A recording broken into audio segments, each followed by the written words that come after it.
Good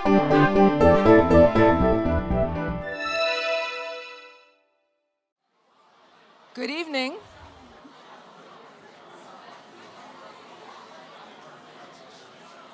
Everybody's got a lot to talk about, I know. It's an exciting night. Good evening. Welcome to our evening with Richard Blanco. Hi, Richard.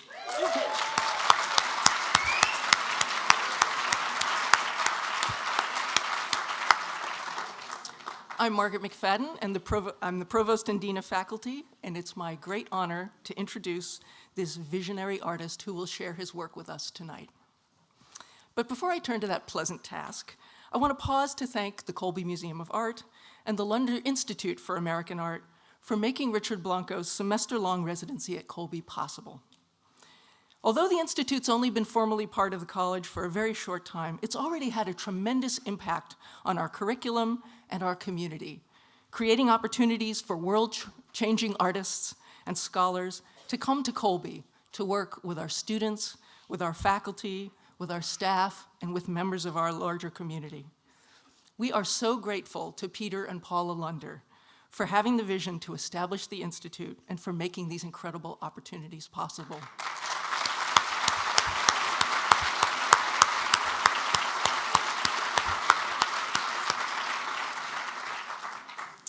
And now to introduce Richard Blanco, the Lunder Institute Artist in Residence for Spring 2018. He is, I have to say, an incredibly interesting person. He's both a trained engineer and a distinguished poet. So tonight, I'm going to be brief, and I'm just going to talk about his poet side. He was the 5th presidential inaugural poet in US history, the youngest, first Latino, immigrant, and gay person to serve in this role. Born in Madrid to Cuban exiled parents and raised in Miami, his work powerfully explores the negotiation of cultural identity and place.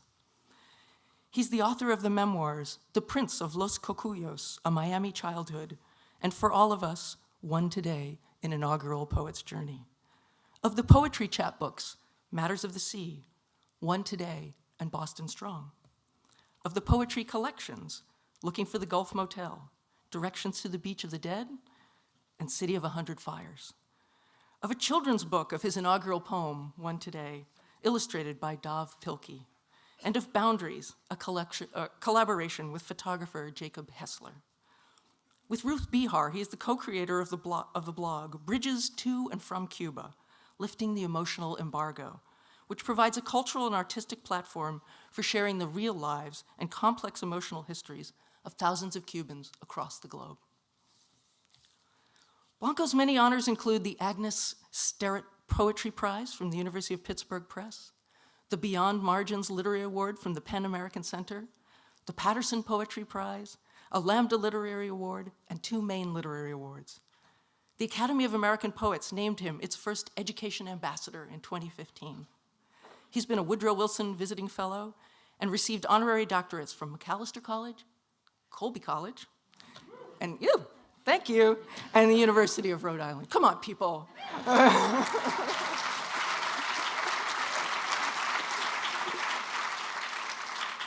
As artist in residence this spring, Mr. Blanco will teach a course called Teach This Poem, Poetry and Art in Education, in which his students will work with area school children at the Alfond Youth Center. He'll also lead seminars for local teachers and small group workshops at the Waterville Public Library and the South End Teen Center. Tonight, he'll read selections from his latest work, Boundaries, and other works centered on the meaning of home, work that challenges the dividing lines of race, gender, class, and ethnicity, historical and current, that shadow America. Please join me in welcoming Richard Blanco.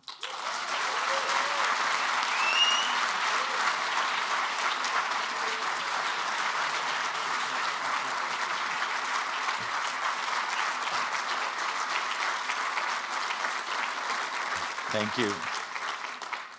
Thank you, Protos McFadden. Thank you for that wonderful introduction. I can't explain what a pleasure and honor it is to be here. It just feels so much at home, and the sense of home begins a long time ago with Peter and Paula at the honorary when I received the honorary degree, when we just had some drinks and just started talking and whatnot. So here we are. I just feel I've had a relationship with Colby from a distance for a while, but this is now very real and wonderful and very exciting. So thank you. Thanks to Ken and Leave of Two Ponds Press for believing in this project, which I'll share with you tonight, Boundaries. Thanks to, of course, Jacob, the collaborator, our photographer, which we'll see his work today. And I'll try and mention a little bit about what I think he's doing, right? And we'll hear a little bit from him at dinner as well. And just everyone. I mean, I know it takes a village to put something like this together, and I've been seeing that village in the last few weeks. What a beautiful and wonderful and loving village that I'm working with, and just the idea, it takes a village to make us a village, right? And how allowing us to come together in this space. I was just saying, I was like, man, this is a pretty loud crowd for Maine. Like, I was like, wow, like there's an incredible buzz and energy because we're a village, we're family, right? And I've met people, alumni who have come from Boston.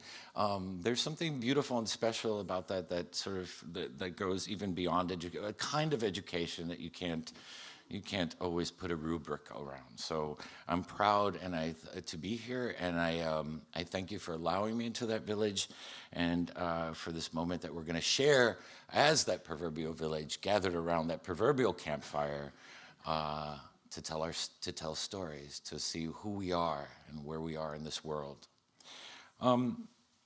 As you can imagine, serving as inaugural presidential inaugural poet. I forgot that slide. My engineering skills are going. By the way, I slipped outside of the museum, and I was cussing the engineer who designed the site work because I wouldn't have done it that way. And the whole museum staff saw me slip. It was very bad. It was very embarrassing. That was my introduction to the village. But in any case, I wanted to share with you that obviously serving as presidential inaugural poet, or PIP as I call myself, or it, the PIP, was, as you can all imagine, a life-transforming experience, right? In so many different ways, in terms of not just emotionally and spiritually and all the rest, which sort of deals with my work indirectly. But because it also sort of changed me creatively and what I think a poem can or should do in the world. What was my own personal responsibility as a poet of a civic conscience or social conscience. What can poetry do? I'd always thought I'd be pretty much a strictly autobiographical poet all my life. And I don't think there's anything absolute that can be it is very powerful, not can be, it is very powerful. But the inauguration gave me a sort of a new mission, or a new door, a new creative door into thinking about poetry and what that means, and the duty of the artist in the world. And it's something I share with the Institute, with the museum, with Colby, this idea that art is not just to be hung on a wall and charge an admission and, oh, that's nice, dear, and stand in front of a painting for 3 seconds and move on. That's kind of why I'm here, to bring art as an experience, as part of the public realm, as part of an experience that matters, that makes a difference in people's lives. And those are the workshops and the courses and the seminars that we've designed around that idea. So it fits right into sort of everything that has happened. And I think that I always believed, in a way, since I was a child, that sense that art belongs to everybody, right? And the spirit of the Institute certainly understands that. In a way, this new project, Boundaries, was a perfect or sort of a serendipitous journey along that, thinking about community, thinking about how poetry belongs in the world, thinking about how poetry can connect us to our shared humanity, et cetera, et cetera. And so, in a way, that project began with the inauguration. And so I'd like to take us back there for a moment and sort of and sort of think about where I was there and where I think our country was there, as a sense. I think where our country still is, in a way. I think there is still that sense of that we want a happy ending, right? And we're not sure what that means quite yet. But thinking about that goal that has been with us since the time of Whitman, of trying to define ourselves as one people. So I'm sitting here at the inauguration. I'm still, for the writing students in here, I'm still revising the poem while I'm waiting to be called up to the podium. For the mama's boys like me in the room, my mother was right next to me and slapping me and telling me to stop fidgeting and telling me she had a body just like Beyonce when she was younger and giving me a little mint to calm me down. So here we are, and again, this was in a way a genesis into this project that was in a way not coincidental, but and more than serendipitous, but sort of meant to be in a way. In the moment, I feel America standing as one, putting differences aside and taking a deep collective breath. We pay tribute to something far bigger and more important than any one of us, though I truly feel like one of us, one of we, the people, in the echoes of the president's and others' speeches. I embrace America in a way I never had or thought I could, feeling for the first time that I truly belong to one country. Not an imaginary ideal from TV or a nostalgic Cuba floating in the sea of my parents' memories, but a real tangible place that is mine, was mine all along. I turn to my mother and whisper, "Mama, I think we're finally Americanos." Senator Schumer introduces me and calls me up to the podium. My mother squeezes my shoulder. I stand more confident than I imagined I would or could be, transfixed by the moment that is no longer about me or my poem or my glory, but about us. Still, I'm surprised when the president and vice president stand up to greet me and shake my hand on my way to the podium. They both whisper something in my ear that I can't make out. But their gracious gestures speak silently to my heart, silently, as if saying, "Richard, here is your country. This is your story. Here, your home." I step up to the podium, look out over the crowd, a patchwork quilt of lives, of stories spread across our ground, under our sky, beneath our one sun. I take it all in as I take a deep breath and then another. This is for them. This is for us. For all of us.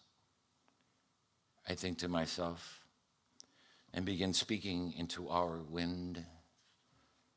Mr. President, Mr. Vice President, America, one today.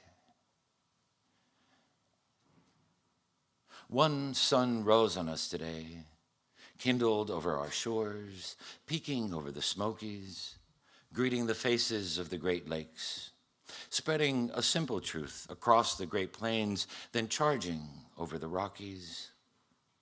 One light, waking up rooftops, under each one a story, told by our silent gestures, moving behind windows. My face. Your face. Millions of faces in morning's mirrors, each one yawning to life, crescendoing into our day. Pencil yellow school buses, the rhythm of traffic lights, fruit stands, apples, limes, and oranges, arrayed like rainbows begging our praise. Silver trucks, heavy with oil or paper, bricks or milk, teeming over highways alongside us, on our way to clean tables, read ledgers, or save lives, to teach geometry or ring up groceries as my mother did for 20 years, so I could write this poem for us today, all of us, as vital as the one light we move through, the same light on blackboards with lessons for the day, equations to solve, history to question, or atoms imagined. The I have a dream, we keep dreaming, or the impossible vocabulary of sorrow that won't explain the empty desks of 20 children marked absent today and forever. Many prayers, but one light, breathing color into stained glass windows, life into the faces of bronze statues, warmth onto the steps of our museums and park benches as mothers watch their children slide into the day. One ground, our ground, rooting us to every stalk of corn, every head of wheat sown by sweat and hands, hands gleaning coal or planting windmills in deserts and hilltops, hands digging trenches, hands routing pipes and cables, hands as worn as my father's, cutting sugarcane so my brother and I could have books and shoes. The dust of our farms and deserts, our cities and plains mingled by one wind, our breath. Breathe.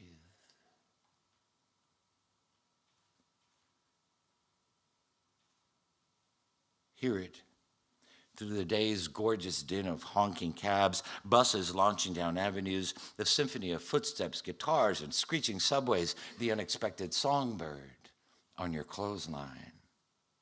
Hear squeaky playground swings, trains whistling, or whispers across cafe tables.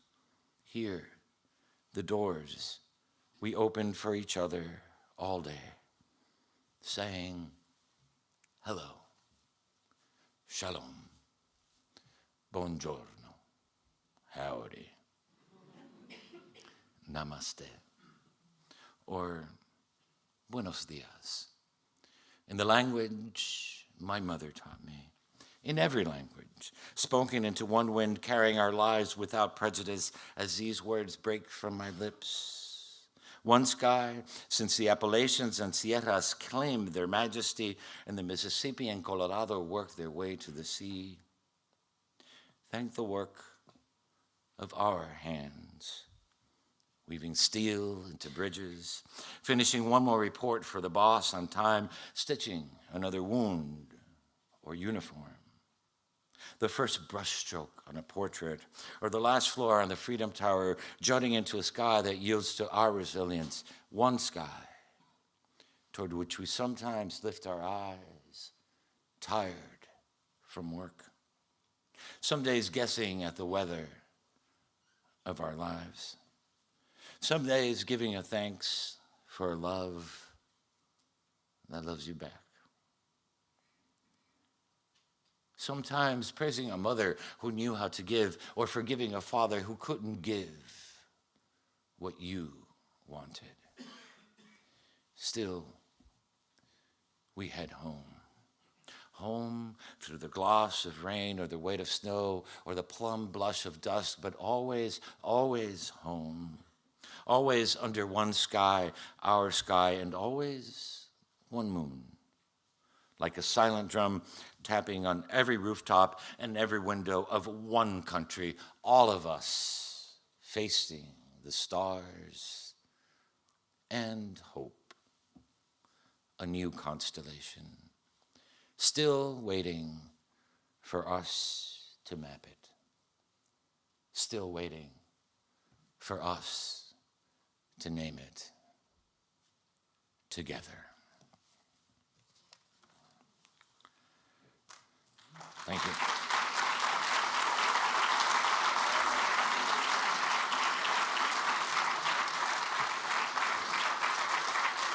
So I should have preceded that poem with the sense that that poem made me ask questions that I never quite asked. And it was like, am I even part of this American narrative?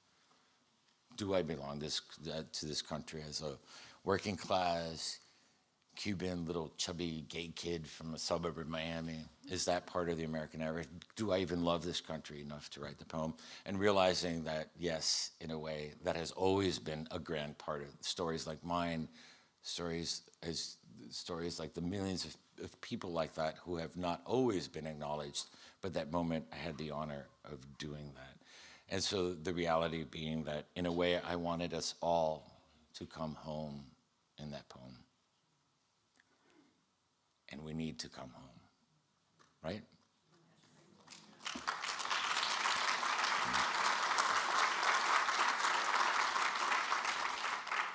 And this project, in a way, is at the center of it, is all that sense. How can art itself become that home? How can art be that catalyst to recognize our shared humanity and break down boundaries? So this first one, I want to say a few words just about Jacob's photographs, which we'll see throughout. But one of the things that I immediately fell in love with his work is the absence, what do you say, human figures, right? Not humanity, but human figures, right? The idea, which for a poet is like a dream, right? Because in a way, it allows me, it invites you in the same way, ironic, we've talked about this, that I try to write poems that invite your life into the art. And so there was a narrative that I could infuse in here that was set for me, the tone was set for me, but it was just a wonderful collaboration in that sense. Like, we didn't even have to talk. It was just like, okay, great, here we go. Like, great, love it. We'll do this poem. Right, we're done. Right, but that kind of a mutual sort of being able to infiltrate each other's art was really wonderful. Anyway, this first poem, I think one of the most destructive, the whole book, of course, as Professor McFadden was mentioning, it's about breaking down boundaries, about thinking about those historic and current boundaries of race and gender, psychological, physical, all the rest. And these are narratives that we're fed all our life, right? Since we're in grade school, right? This idea that, oh, they're not like us, or this person's like us, or we're better, or we're worse, right? That's also a narrative that we buy into, right? And so it's about really exposing those kinds of narratives and with a hopeful sort of glee, but thinking about what do these boundaries really mean? And at the end of the day, they're artificial, right? This first poem is the first poem in the book, and it's kind of become the sort of the manifesto of the book. One of the polarizations that I feel we're having and have had, not just in the last few years, but going back decades, we have slowly allowed an incredible political class that we ourselves have built to dictate how we feel and think about everything, including the cars we drive, including where we shop, including, it's so pervasive, right? We can discount entire states. We can discount and objectify entire states, now entire regions. And so this poem is an attempt to realize that we're all struggling human beings in all our wonder and in all our beauty and in all our faults, but the idea that we need to see each other as people first and political parties second, all right? And it's a hard thing to do because it's something out of our control in some ways, but I think we need to get back to thinking about that neighbor to neighbor, person to person. And so it's called Declaration of Interdependence. It's playing with the idea of the Declaration of Independence, but really the higher form of learning in Buddhism is not independence, but interdependence. The idea that my happiness depends on you and you and you and you, that it's a symbiotic relationship. And I think that's the next step we sort of may need to take as a country. So obviously interjected with phrases from the Declaration of Independence as an echo of, and I think we're seeing this now with the Parkland shooting, right, where we just are demanding where the government has failed, left and right. We need to demand, we need to take democracy back into our own hands. Again, neighbor to neighbor. Declaration of Interdependence. Such has been the patient sufferance. where mother's bread, instant potato, milk at a checkout line, where her 3 children pleading for bubble gum and their father, where the 3 minutes she steals to page a tabloid, needing to believe that even stars' lives are as joyful, just as bruised. Our repeated petitions have been answered only by repeated injury, where her second job serving an executive absorbed in his Wall Street Journal at a sidewalk cafe, shadowed by skyscrapers, where the shadows of the fortune he won and the family he lost, where his loss and the lost, where father in a coal town who can't mind a life anymore because too much, too little has happened for far too long. A history of repeated injuries and usurpations, where the grit of his main streets, blacked out windows and graffitied truths, where a street in another town lined with royal palms, at home with a Peace Corps couple who collect African art, where their dinner party talk of wines, wielded picket signs and burned draft cards, where what they know, it's time to do more than read the New York Times, buy fair trade coffee, and grow organic corn. And every stage of oppressions, we have petitioned for redress, where the farmer who harvested that corn, who plows into his couch as worn as his back by the end of the day, where the TV set blaring news having everything, nothing to do with the field dust in his eyes, and his sons nested in the ache of his arms, where his son, where a black teenager who drove too fast or too slow, talked too much or too little, moved too quickly, but not quick enough, where the blast of the bullet leaving the gun, with the guilt and the grief of the cop who wished he hadn't shot.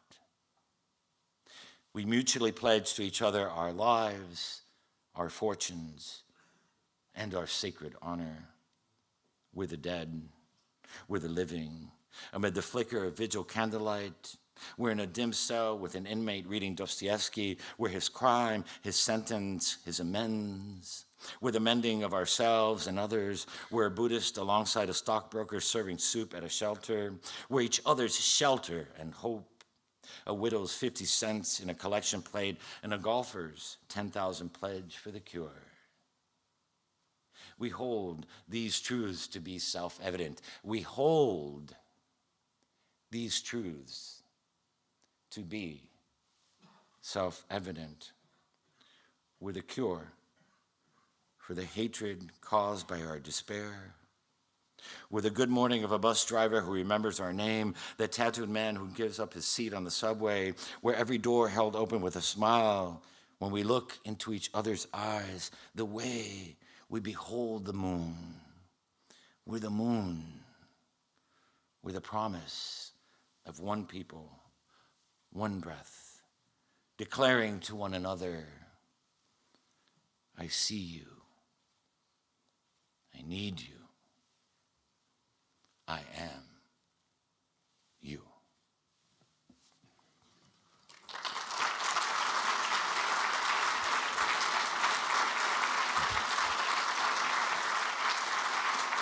Thanks. One of the great things about this project was all the research I was involved in. It was a new way for me to write a poem in a way. When I'd see a spectacular photo like this, and we had already thought about, we had Jacob and I and Alyssa had sort of set the theme of what we wanted to do. So like thinking about what this meant, and so this is a poem that's meant to echo, well, not echo the photograph, meant to echo the poem that I wrote, which is about Angel Island. And Angel Island is sort of the Ellis Island of the West, not sort of, is sort of known as the Ellis Island of the West, but in a very different historical context, right? We all know about Ellis Island and that kind of romanticized, not romantic, I mean, authentic, I would say, yes, that immigration story, that immigrant story. But Ellis Island was a little bit of, Angel Island was a little bit of a different story. And it had to deal with boundaries, it had to do with historical context because of the Chinese Exclusion Act. So unlike Ellis Island, people were detained for months, sometimes years, because they had to prove that they had a father, or was it a father? I got my notes right. I think it was a father, a male. living in the United States. So it's a different kind of immigration story, and so it was really interesting to me to, as an immigrant myself and a child of immigrants, to sort of tell that story from somebody else's perspective. So I chose to write the poem as a persona poem in the voice of a story that I researched about a particular woman, and sort of adopting that and trying to inhabit her psyche and her emotional space to be able to tell this story. What I find amazing about her story, that despite those hardships, the dream of the American dream, though it wasn't quite called that back then, was still alive. That sense of that hope and that ideal was still prevalent no matter what the hardship was. So this is a letter from Yi Shuang, Angel Island Immigration Station, 1938. From 1910 to 1940, Angel Island served as an immigration station processing approximately 1 million Chinese immigrants. Due to the Chinese Exclusion Act of 1882, immigrants had to prove that they had husbands or fathers who were U.S. citizens in order not to be deported.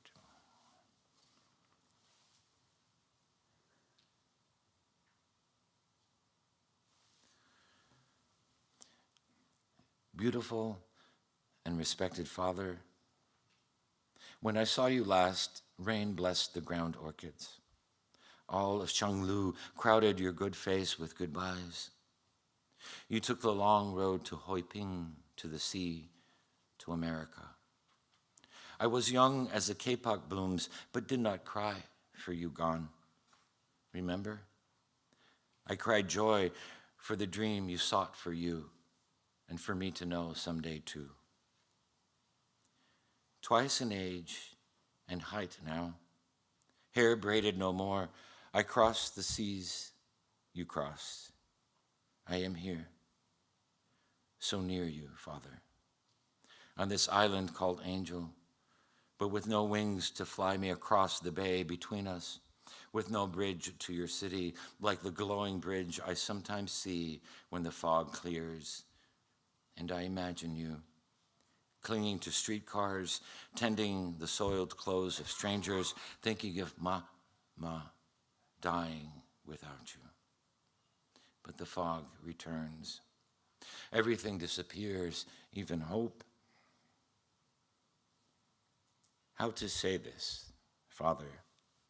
Every day they take me into a room of cold chairs and blue eyes. They demand I remember the streets of my childhood, the names of our village neighbors, their children, the colors of their houses. Sometimes I forget. Sometimes I lie. Sometimes I answer right, but they do not believe I am your daughter. Even when I speak your full honorable name or swear I know the heart shape of your face is like my face, they do not let me go. Months of bitter nights in barracks, I make myself sleep by counting stars I no longer see, turning my harsh sighs into lullabies you once sang like chimes.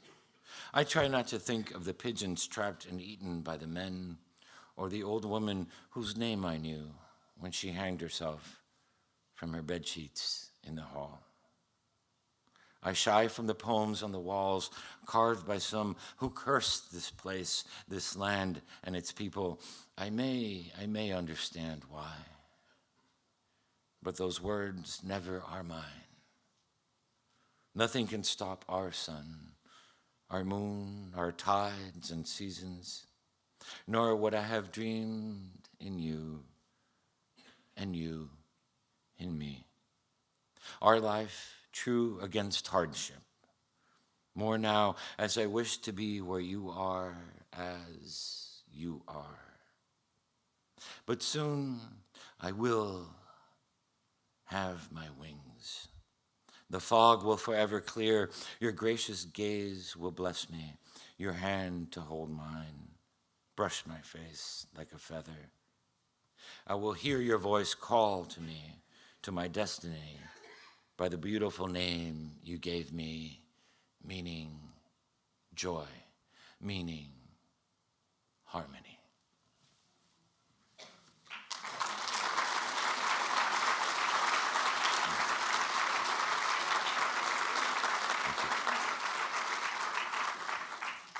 So this next poem examines a more contemporary boundary, and I guess a more literal one as well, the idea of the Mexican-American border, and more specifically the Rio Grande.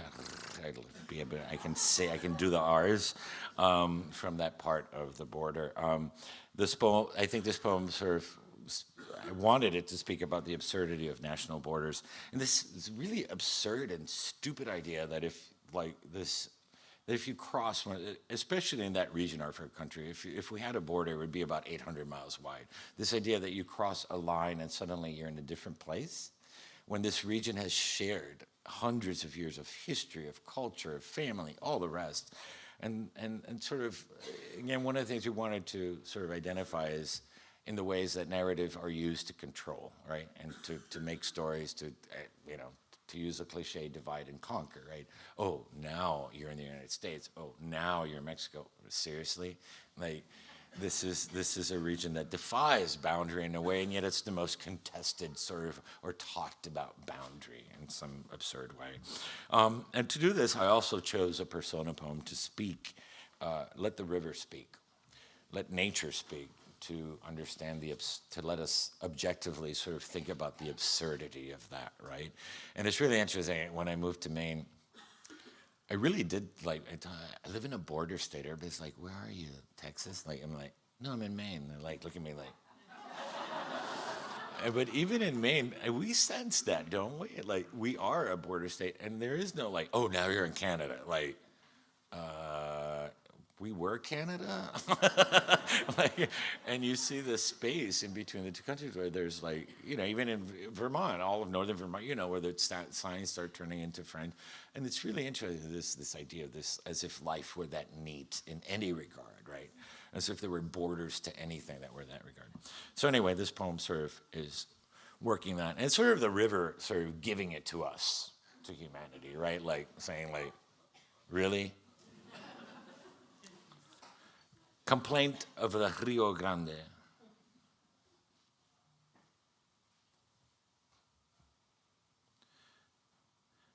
I was meant for all things to meet, to make the clouds pause in the mirror of my waters, to be home to fallen rain that finds its way to me, turns eons of loveless rock into lovesick pebbles, and carry them as humble gifts back to the sea that brings life back to me. I felt the sun flare, praised each star, flocked about the moon long before you did. I've breathed air you'll never breathe, listened to songbirds before you could speak their names, before you dug your oars into me, before you created the gods that created you. Then countries, your invention. Maps, jigsawing the world into colored shapes, caged in bold lines to say, you're here, not there. You're this, not that. To say yellow isn't red, red isn't black, black isn't white. To say mine, not ours. To say war and believe life's worth is relative. You named me Big River, drew me blue, thick, to divide, to say spick and Yankee, to say wetback and gringo. You split me in two, half of me us, the rest the other, but I wasn't meant to drown children. Hear mothers' cries, never meant to be your geography, a line, a border, a murderer. I was meant for all things to meet. The mirrored clouds and sun's tingle, bird songs and the quiet moon, the wind and its dust, the rush of mountain rain, and us. Blood that runs in you is water flowing in me. Both life, the truth, we know. Be one in one another. Thank you.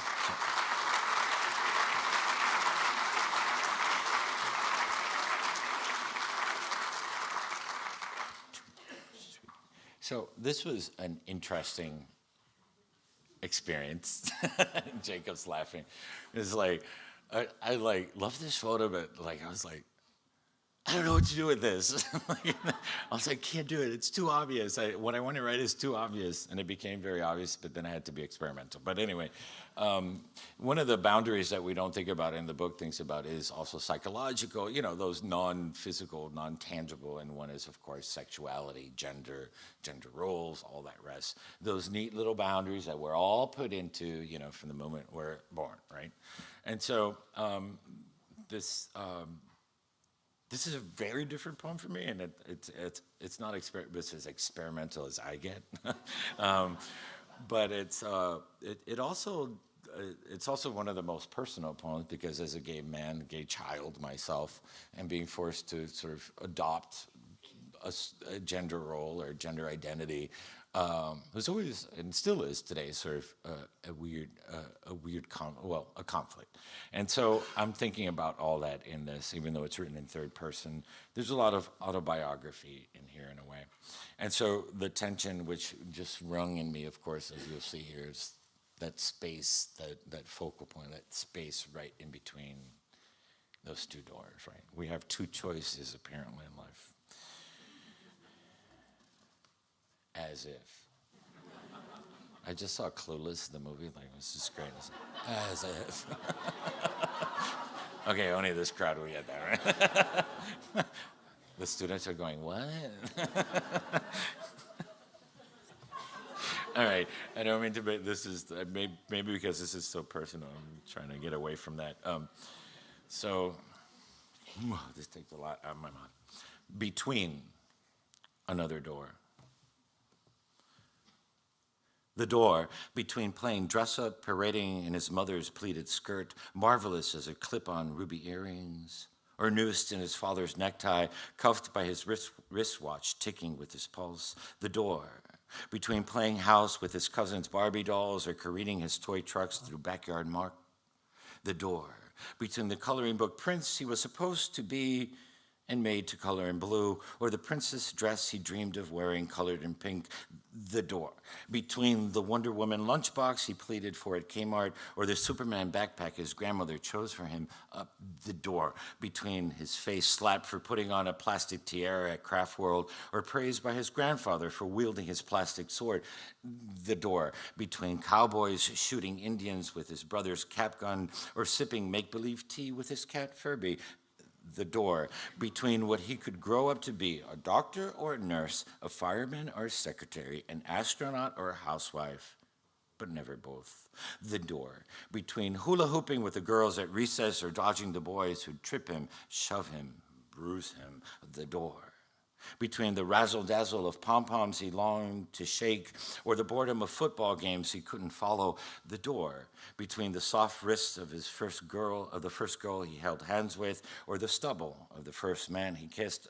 The door, between mother's head-bowed shame at the dinner table and his fear of his father's inch-wide belt on the hook. The door, between small talk about his homework and their silences about his friends. The door, between lying to a priest upright in his chair or lying with his truth on a therapist's couch. The door, between playing it straight or leaving town for the rest of his life. The door, between loving the only way he could love or loving a gun to his head, or the door.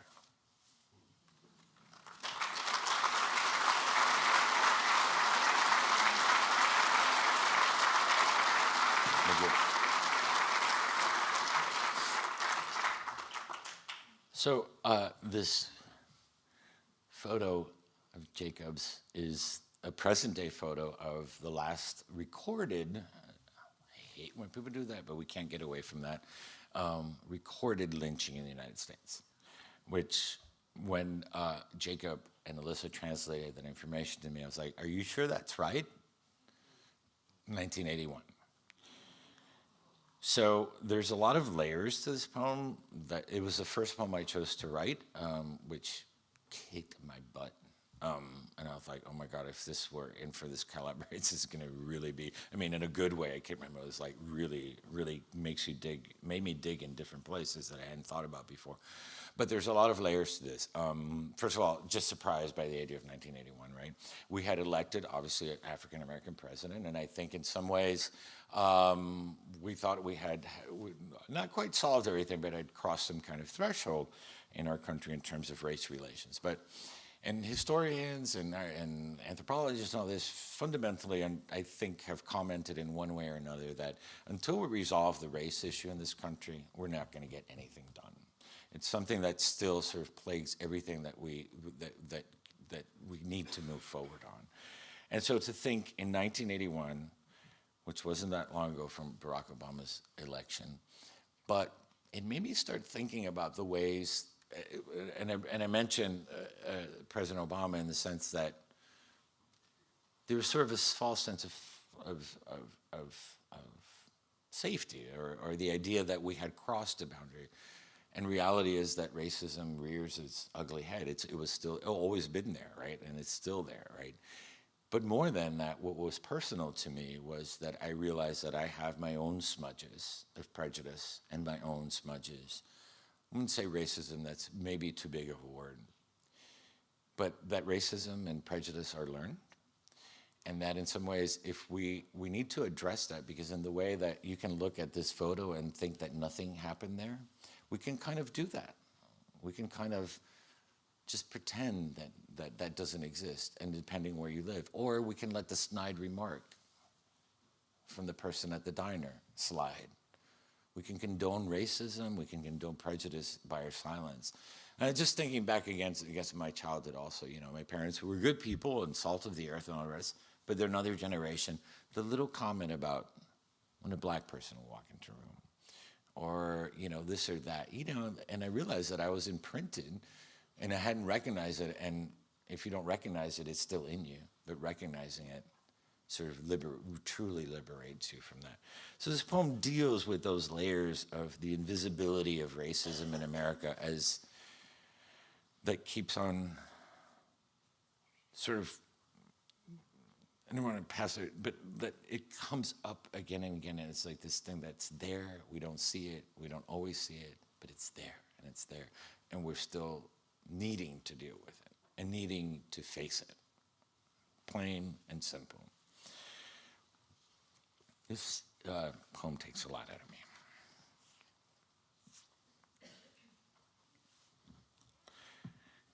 Easy lynching on Herndon Avenue.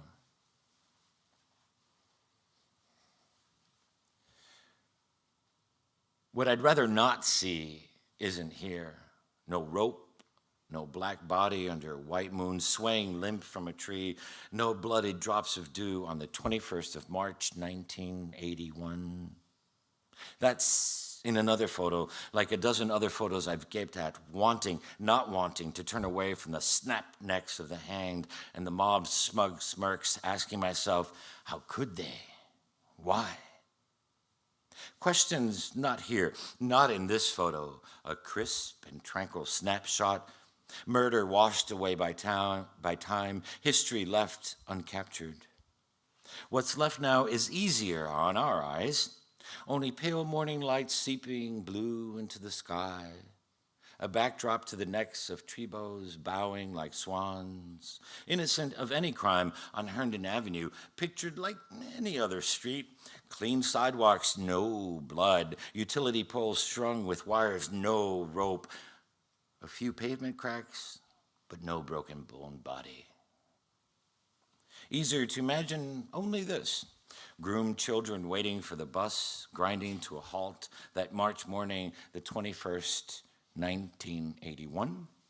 Their backpacks zipped with undoubtable history and equations, cartoon lunchboxes filled with fresh ham sandwiches and sweet grapes. Sport coat fathers dashing to work, worried about paychecks and the greenness of their lawns. All-day mothers tending silk throw pillows, not fluffed enough, scrubbing sinks never white enough, wiping windows never spotless enough. Easier not to ask if anyone saw him, if anyone knew the boy whose mama named Michael. Michael Donald. Easier to think nobody was friendly with Mr. Hayes and Mr. Tigle-Knowles, who on the night of March 21st, 1981, drove around looking for something black to kill. They spotted him, age 19, walking home, the body, strangled him first, then slit his throat, the blood, chose a tree to hang him, the rope, Herndon Avenue, 1981. Why? Why? Which tree was it that shook with his last breath? Easier not to look for it, not find it, not make ourselves imagine Michael still hanging on Herndon Avenue, his death still alive since March 21st, 1981. Easier not to look at his shut eyes, wonder what his favorite color or superhero was, if he liked to skateboard or draw, if he heard his mama's cry, "My boy, Jesus, my boy." Easier to believe that the last words on the lips of his murderers must have been, "Forgive us." To trust this kind of thing doesn't happen anymore. Stay blind, no rope, no blood, no body, to the life of a boy named Michael, invisible in this photo. That is, until you look hard and deep and long enough. Thank you.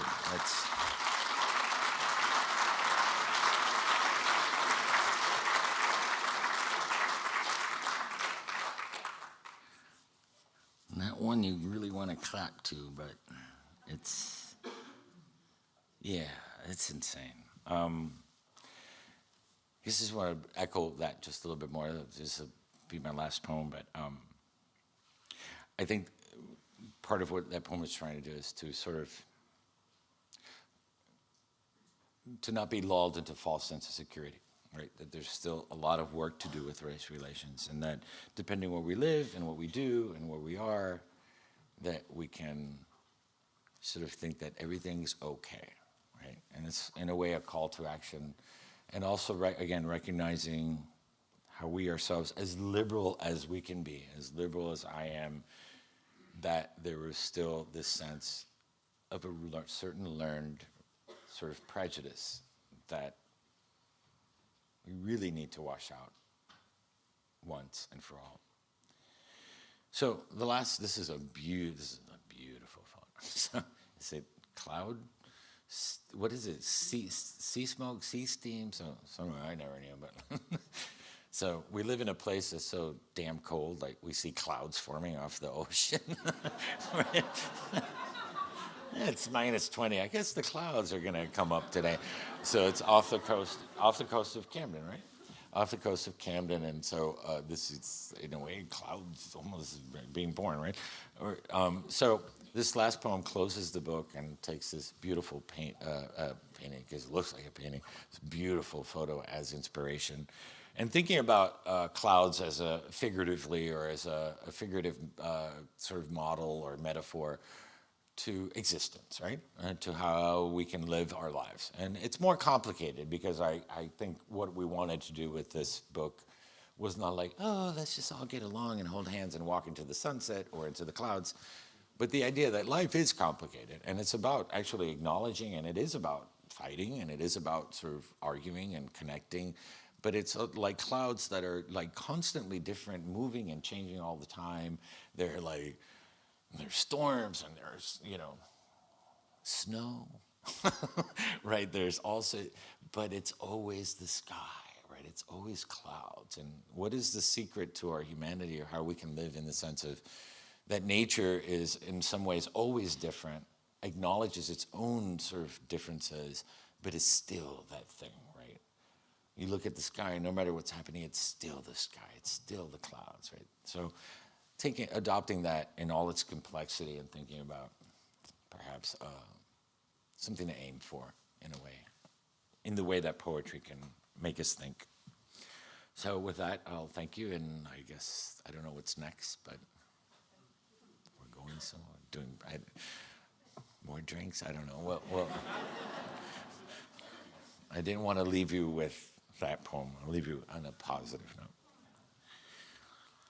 Cloud Anthem.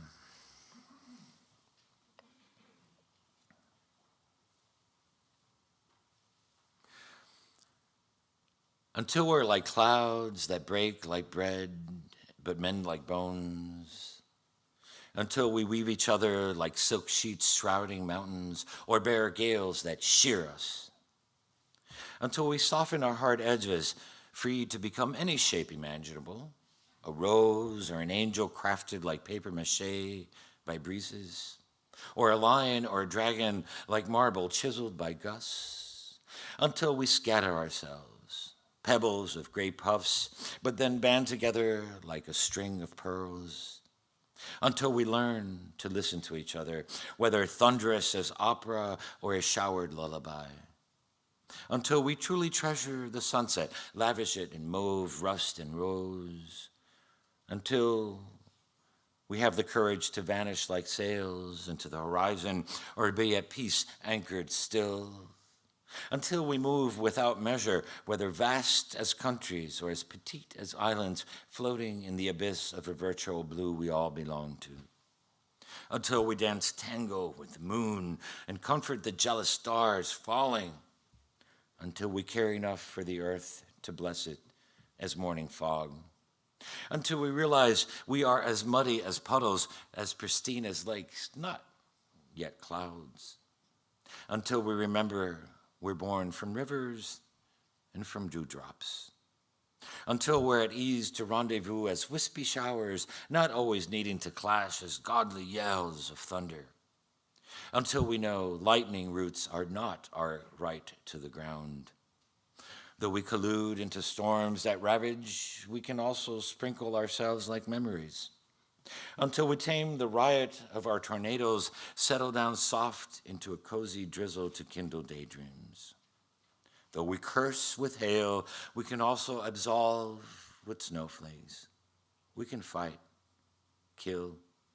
We can die valiant as rainbows and hold light like blood in our lucid bodies.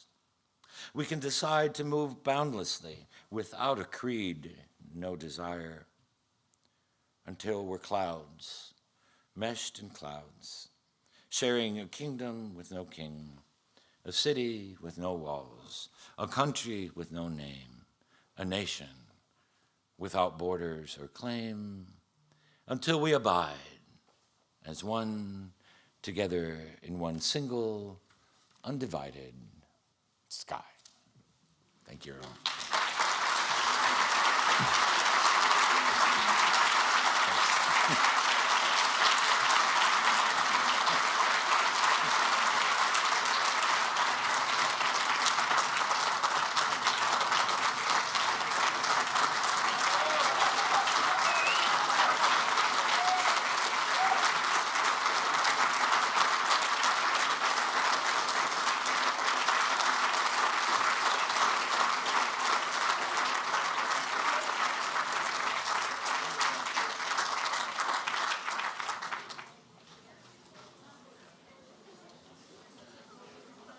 So if anybody has questions, there's some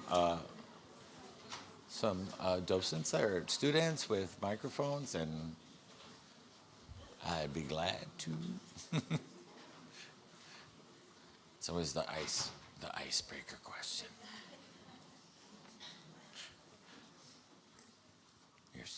Glad to have you here. It's an exciting thing to be listening to you. It's wonderful. I'm just curious as to what brought you to Maine. Oh, sure. I still question that myself. So my answer is my partner is a molecular cell biologist, which answers nothing. But he's a person who went from pharmaceuticals to natural and had an old-time colleague in Bethel who had been there for 25 years And so he had a sort of a partnership opportunity, but it was a welcome change.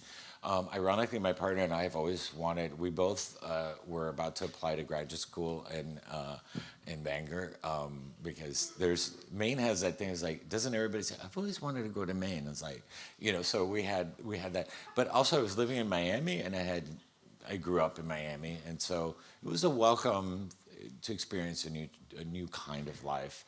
And I got to say, it's been fascinating. I think the main model should be, why not?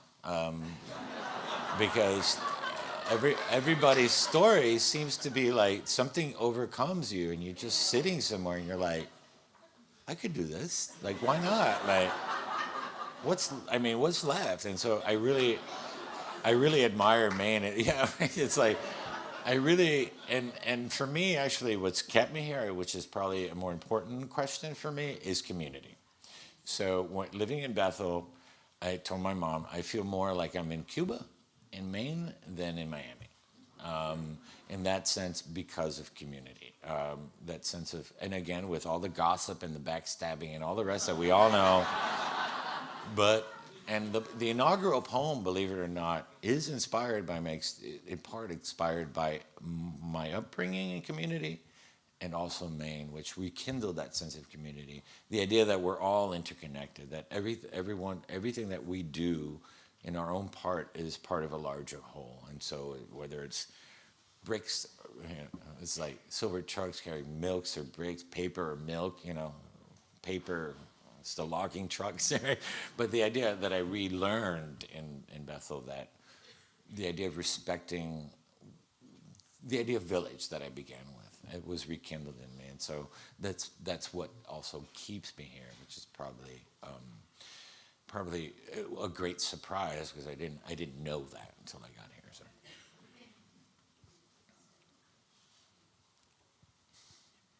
How did President Obama know about you?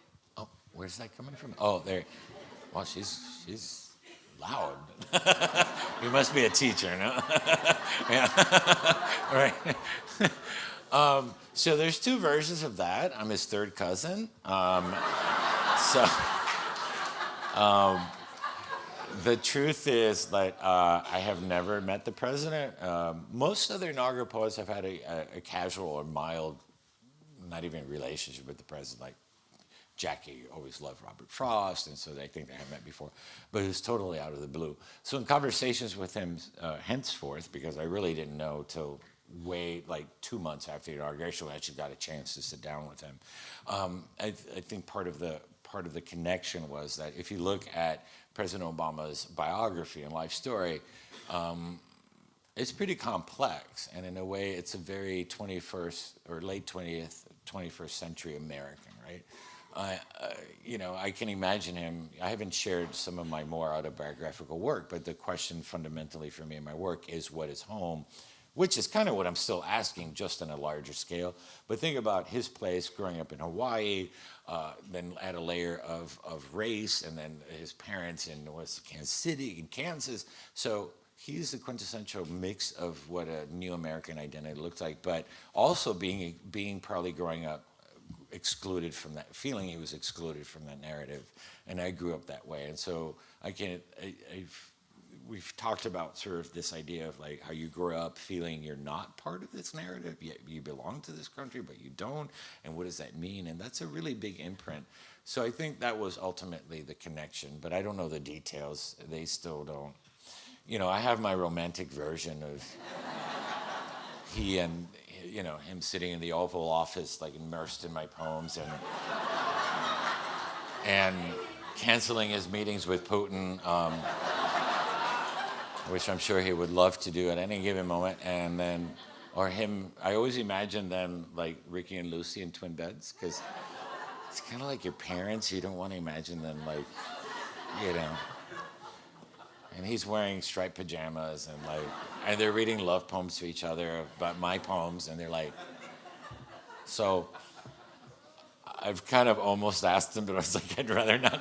It was probably somewhere in the middle. It was probably like, attracted my work, but also there might have been just some logistical, presented him with 3 or 4 poets, and it's like, who do you want? That kind of thing. Or who knows? So, But I'm grateful because I feel so honored in the sense that I feel outside of any politics, I've always, as my upbringing, or who I am, my background, have admired, he's a quintessential American dream story. In a way, his selecting me sort of honored me in that same way. It was like this, when I think some little chubby working class gay kid is sitting there with his mother reading a poem to the entire country, like that still gives me hope in the sense that that kind of thing can only happen in a dream like America, right? A dream that's still a work in progress. But so those were parts of the connections, and he's something else. I was just wondering if you could speak a moment on how you craft your writing, your tools, your schedules, and maybe some maxims. Oh, sure. I come from writing from a very different space. I'm a professional civil practicing engineer all my life. So I started writing when I was 25, which is kind of late. So I never knew I wanted to be a writer. I knew I wanted to do everything, but I didn't know what that would mean. So my practices are a little different, perhaps. But I think every writer, in a way, if you ask the same question to 10 writers, they'll all give you 10 different answers because it has to do with your psyche and how you're wired and all sorts of things. But I will say some fundamental things. I think